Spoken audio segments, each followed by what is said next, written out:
I still love architecture and I'm still married to architecture. Upbringing was purely into creativity. I went and had a look. The moment I saw those models, the sketches and everything, I was taken aback. It was mind-blowing. We had people from all over India, and that cultural diversity was there. Friends from, like, say, from Delhi to Kanyakumari. What they don't teach in architecture school is the business of architecture. Manipal had a vast library, I would say, where like other colleges, they were lacking on that. And the facilities what Manipal had was really great, I think. Like we had everything. Success is where I am right now.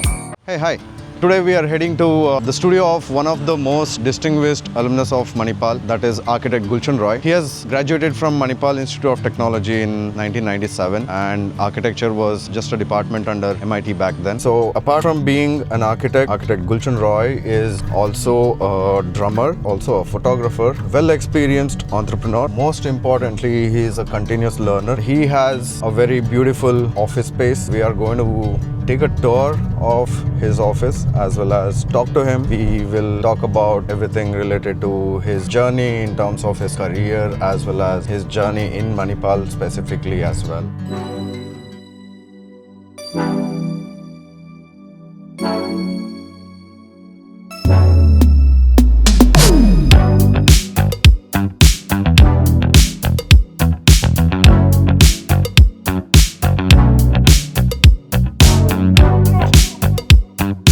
Over the years, architect Guulshan Roy has built a journey that goes beyond architecture. As a designer, as a photographer, as a musician, as a traveler, as a well-experienced entrepreneur. So today, we are talking about his journey, the lessons he has learned and what young students can take away from it. This is Manipal Thinks. Let's go meet him. Hi, sir. Hi, John.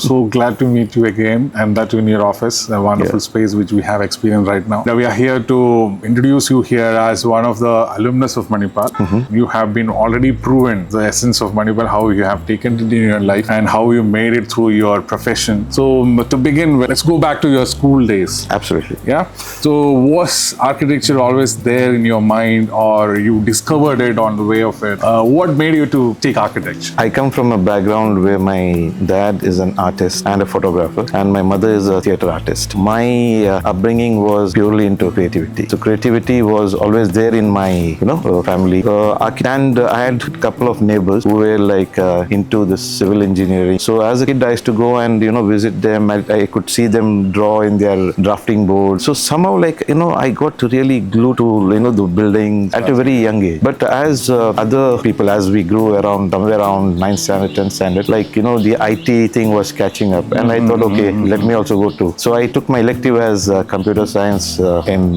pre-uni, and that time I again realized, no, this computers is not my cup of tea. Like, I need to think more about my passion, which is creativity. I should love sketching and everything. And my dad had a major part because there was a exhibition put up by IIA, Manipal Mangalore chapter. It was in Hotel Motimal. That changed the entire thing. He told me, you just go and have a look. You just see what they do, he said. So this was somewhere when I was in first year of UC, and I went and had a look. The moment I saw those models, the sketches and everything, I was taken aback. It was mind-blowing. I thought, this is what I want.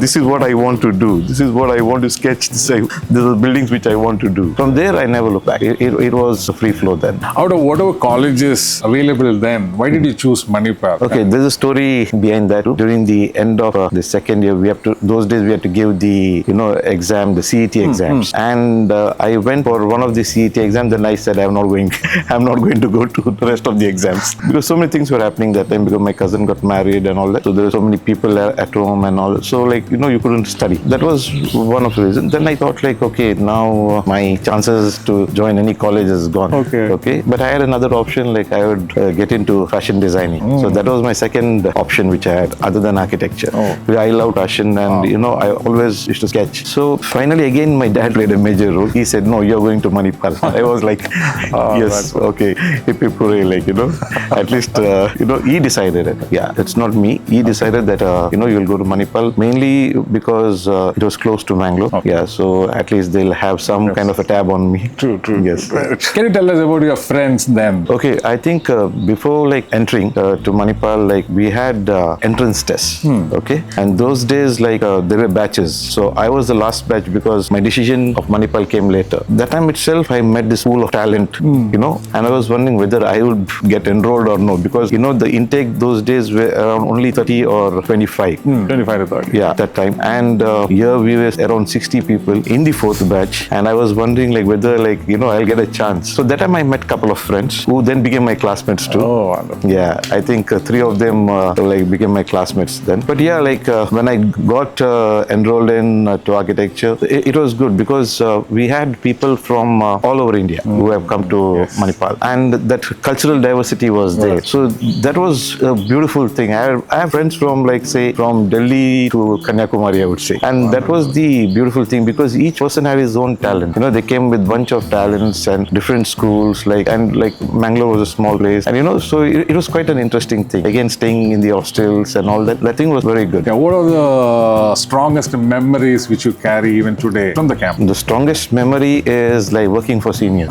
So that was my, I think, take being in MIT. I really worked for seniors, from my day one, I would say. And it was quite interesting working for seniors because they were the ones who really taught me from sketching it back again, how an architect to sketch and how an architect should letter. So all that was taught by these seniors from, I think, my first semester itself. Wonderful. So my memories are the great memories are working for seniors. Yeah. How did Manipal shape you, not just an architect, but as a human being? Oh yeah, it made me strong. Yeah, it made me really strong. Are there any professors in your mind who actually made you to change your life completely? Yeah, there are professors who were good guides. Yeah, one was Suresh Murthy sir. He was teaching us climatology and design. So he was one person who really opened our mind, in design perspective. Yogesh Chandra sir, he was quite new at that time, but he took our first year class. But I still remember one word which he told us and which I tell everyone even today is observe, observe, observe. So it has been part of my system right now. Wherever I go, wherever I travel, I only observe. So when we had Deshmukh sir, even he had shaped us, quite well. Ramaswamy sir. I think each lecturer and professor had his own role. And we used to meet them definitely during the college hours. Yeah, but other than sirs, I think our seniors were our greatest mentors. And in your opinion, how Manipal different from other educational settings? When we used to go to NASA and all that, we could understand the difference between what Manipal had and those colleges had. Manipal had a vast library, I would say, where other colleges they were lacking on that. And the facilities what Manipal had, was really great, I think. We had everything. And in your speeches, sir, you always mention about a master, mentors, importance of a guru. Yes. So what do you mean by that? How it has actually made your life? Yeah, I think even now, I always go back to my seniors. If I am stuck with something, even right now, when I'm structuring my office, after so many years, so I again got help not only from my seniors, I would say, even juniors who have already structured their office, their studios and all that. So mentors come from various forms. There is no end to learning. Yeah, it's like that. I'm a mentor for someone, so I got my mentors coming out from somewhere else. So it's always been that case. I think one should, have some mentors around you. Whenever you're stuck, you can just go back to them and try to open up again. Sir, how important to the youngsters? What you can say in terms of having a mentor? It's very important. Even now, I would say for students, definitely. I think they should. Even last time I told when I was in MSAP, even the first year needs to connect with their seniors. Let it be a second year, third year, fourth year, fifth year, because that is very important. Yeah. What qualities should students look for in a guru? I would say that guru should guide them. Yeah, guide them in a right way. How they identify them? That's quite tricky. How do you identify them? Because I think for me, how I identified my mentors were probably one particular subject. Okay, now I remember building construction.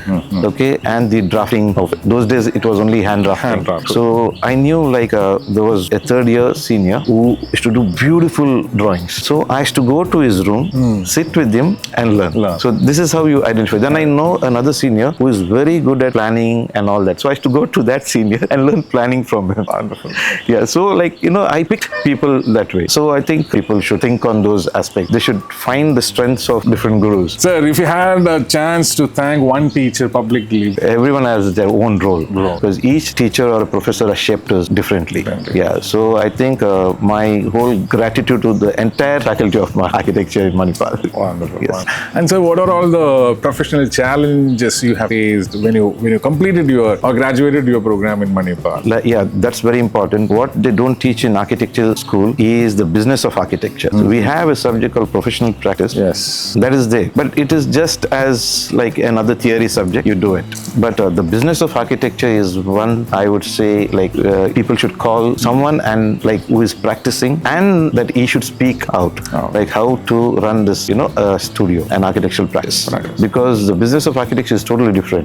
Yeah, because you deal with your finances, to your contractors, to your clients, to consultants. And was there any moment you genuinely wondered if architecture was the right profession for you? No, because for me even now it's right. You knew it from the beginning. Yeah, from the beginning itself. I never even for a second thought back, okay, whether I'm in the right field. Nothing. I still love architecture and I'm still married to architecture. And sir, to anyone who didn't have the fire from the childhood, but they recently came to know about architecture, to such group of students or youngsters, what is your advice if they by chance get into architecture? Yeah, like I always tell them, like architecture is more about passion. You should be really passionate for architecture. So for such people like who have no fire and have joined architecture and still have no fire, then they need to change. They absolutely need to change. Because you shouldn't carry on with a profession where you don't have any passion. I have seen a wonderful wording in your office. Change is the only constant in life. Yes. So that's a wonderful wording. Yeah, that's what you have just mentioned. Yes. No, that's very important. Very important. Let us come to your projects. So how you got into the first project you had after completing your graduation? Even in my other podcasts, I've told my first project is a failure. as how it can be. Some people be successful in the first attempt itself. For me, it was quite a failure because I think that project shaped me up. Okay, because I started understanding how to manage a project, how a client thinks, how to handle a contractor. I learned from that project. So like step by step, each project gave me some new learning, and I would say we still learn. There's no end to it because each project is different, each client is different, each project finances are different. So we still learn. When you were studying in Manipal, so not only the Faculty of Architecture alone made you what you are today, even the people over there, the setup over there. Absolutely. All these things might have influenced you. Yes. When I was studying, we had a civil engineering department too at that time. So I knew a couple of civil engineering professors. So I used to meet them after, like the class hours and, talk to them. Then again, below that, our Sherigar sir used to be there. So I used to go to his place and I used to learn painting, then I used to do some clay modeling and all that. So I all these different people have influenced me. And so your practice is now, I think you're working many kind of projects. And how this journey has been evolved? We don't follow one particular style or form or anything. So each project we give it a different twist. Okay, so that we experiment on different things. And so like from my beginning to now, it has been a very consistent growth. And each project, as I told you, some have failed, some have we have become very strong. So from the failures we have become strong actually. And sometimes I have seen even now certain areas we know we have made a mistake, but we know we have a solution right now because we have learned things how to solve them. Sir, how important are relationships? I think a relationship with each and everyone is very important. I think humility, being humble is I think the most important thing, at least I've understood. When dealing with the contractor or a laborer or your client or your team, I think it's very important to be humble. And sir, how do you choose your associates or staffs in your office? Many people have joined as interns and who have continued working for us. Few of them have worked in my office, they went out, they came back again and they have joined. So it's been a mix of things, but how do I choose is again it's quite challenging again, because sometimes some people come, they show their portfolios, the portfolio may be good, and when we bring them in, then we know the exact thing, they don't know anything. So I've gone through this. And right now what we do is we have created something like a small test. Okay, they need to go through the test. Could be like a quick plan, quick thinking. Okay, or sometimes with the quick thinking, because they come, they say that we know this skill, software skill, this skill. So even there we tell them to do all the skills. At least they spend half a day in the the studio. So then we know this person is good for Yes, sir. Connecting to that, so when you got the first project and design project, so before you start working on your design, what whatever the first question asked. I'm talking about the first project, okay?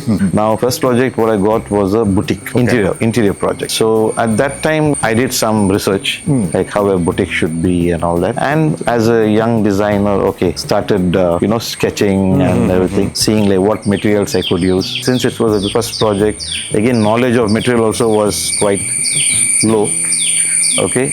Plus, and you are a sole freelancer and you don't have access to many places. So only thing is like you could go to shops and just see what new things are there in the market. And those days Mangalore was too small, nothing much, only one or few shops, But these were the things, the challenges which I had that time. But I managed with my design front, okay? So my failure came in like when the project was getting executed. Yeah. Now, I didn't know much about lighting design at that time. So like the contractor said, okay, I will help you out. And he just flooded that boutique with lights. My dad came, I got my dad in just to show my dad, like, this is the project now. He said, who told you to put so many lights?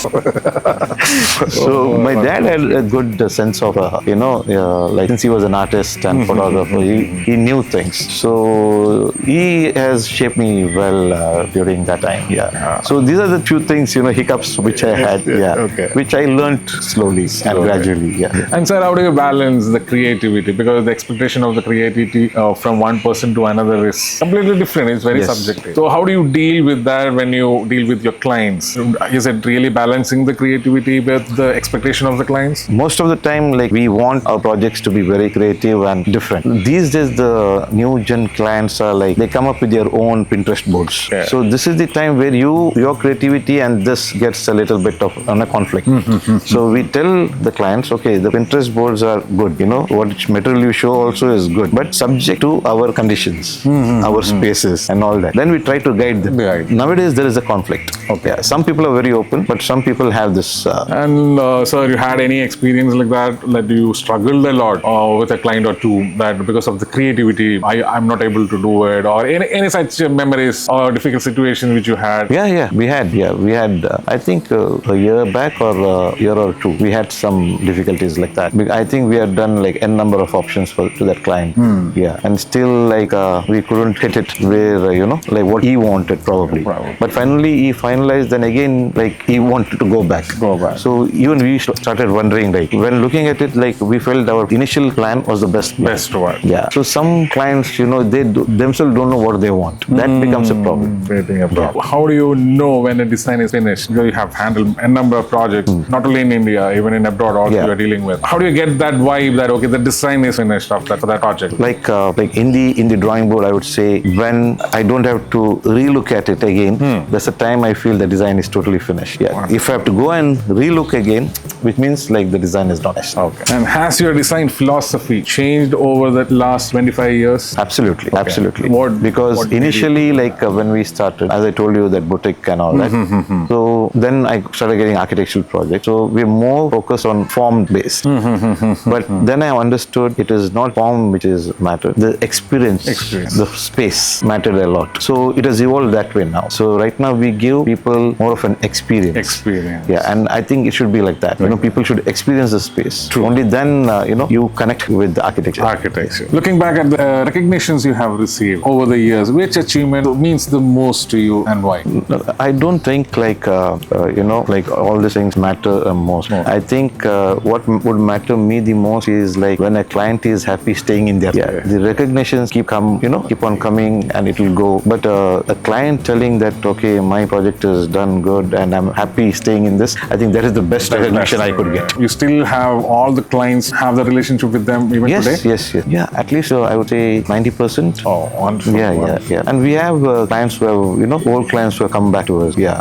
The projects which I did in 2002, they have come back to us even now. And sir, which project actually transformed your confidence to move further? I think there is no such projects as such, because each project is different, right? So I don't think there is any project which has, made me move further. Yeah. If you are graduating today in the age of AI, what skills would you immediately study or start learning? So definitely, software skills, AI tools. Yeah, if all those things were available for us back then, I think we would have first jumped to those things. Yeah, learning the software skills. And many people know you as an architect, but not everyone knows you also as a wonderful drummer. Where did that love for music come? So the love for music was from the school days. Yeah. So I started, learning drums back in the school days, and we had a band in the school days itself. So what you see, like, in our Instagram and all that, it's all friends who were back then, together. And we started our a band called Rashi's. So we have a jam band and we have another band. So like this is all all from the school days which has come. Yeah. And sir, do you think music taught you something that architecture didn't? Oh yes, definitely. 4-5 years back now. Okay, so we had an trainer who we got back again. It was a time again, like I understood more deep into music. In music, it's all about rhythm, right? True. The notes, the rhythm. True. It goes well with architecture again. Again, because we talk about rhythm, we talk about harmony, we talk so many things which is related to music. So you said you would travel when you are creatively exhausted. What do you look for when you are making the itinerary? I love to travel firstly, okay? Yes. So in my itinerary, first of all, I don't make an itinerary. Okay, whichever place I go. Because for me, like the moment I step into that particular country or place, it starts from the airport itself, the observation. It starts from there. Then I just keep my, for that day, like I will plan and I'll visit places, but it's all to start from the streets to everything. So like how the urban planning is done, everything, observation of roads to, I look into the smallest detail. Wherever I go. Yeah. What's one mistake young people should avoid at any cost? They shouldn't jump soon to start their own studio. I would say they should at least work for 5 years. Okay. Minimum of 5 years. 5 years.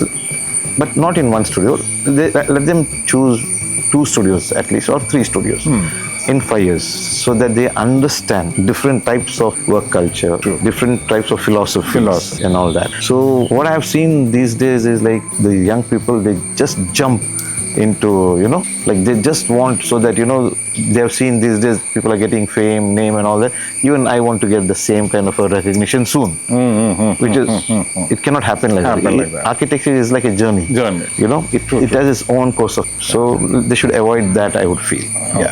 What is the legacy you wanted to remain back over? For me, it's like I should be remembered for creating a positive, like what you say, in my profession. If I have given something positively to my profession, I should be remembered like that, rather than remembering the buildings. If I made something good for my profession, I think that's more than enough. And so one word, it's a rapid fire kind of question. It's architecture. Buildings. Manipal. I'll tell you. The first thing what thought came about Manipal was our dollops. Oh, wonderful. Wonderful. Failure. For me, failure is my first project. Okay. Success. Success is where I am right now. Yeah. Client. All clients are good. Yeah. Teacher. Teacher, again, like what came to my thought was that same Suresh Murthy sir. Music. Our jam room. Home. This is my home. Leadership. I'm still developing that. Happiness. I'm always happy. And how do you manage your age through your dressing or the way you're present in front of the world? So you mentioned that you wanted to become a fashion designer. Yes. Yeah, of course. Yes. That why probably I'm grateful to my mom, okay? Because even she is aged, but she doesn't look like that. Oh. Yeah, probably I've carried her genes with me. Yeah. I would say to the youngster to follow you not only as an architect, even in life also. We're really happy and so glad to meet you in person. Thank you. And this wonderful place, and we didn't believe that in the midst of Mangalore city, you are getting a place like this. I know, it's like place are there available. You have the feel of a resort. Yes, you can hear this cricket sound and all that. So for me, it's like you always need to be young. Okay, young at heart, young at your mind, everywhere. Very true. You shouldn't, even if you are old, you don't think that you're old. You're still young. That's very important. Because another thing, what has kept me this is being curious. Yes. Yeah, the curiosity. Yes. This is one thing which I carry with me wherever I go. Curious of knowing things, understanding. Even at this age, like back in 2017, 18, 19, I started learning back again. I did my few courses, like workshops, courses, and all that. in Italy, London. Wonderful. Then in Budapest and all that. This is just to make to be. It was curiosity. It's just out of curiosity, and that you should be updated. You shouldn't be falling back. True. Yeah. So all these experiences which I got there has helped me to grow. Yeah. Other than Dollops, any other places when you were students over Kamath. there? Kamath. Circle. Okay. Any other place? Any other quickly comes into your mind? One Kamath, Endpoint, Dollops, and we had Iceland those days. It was quite a nice place with outdoor seating and all that.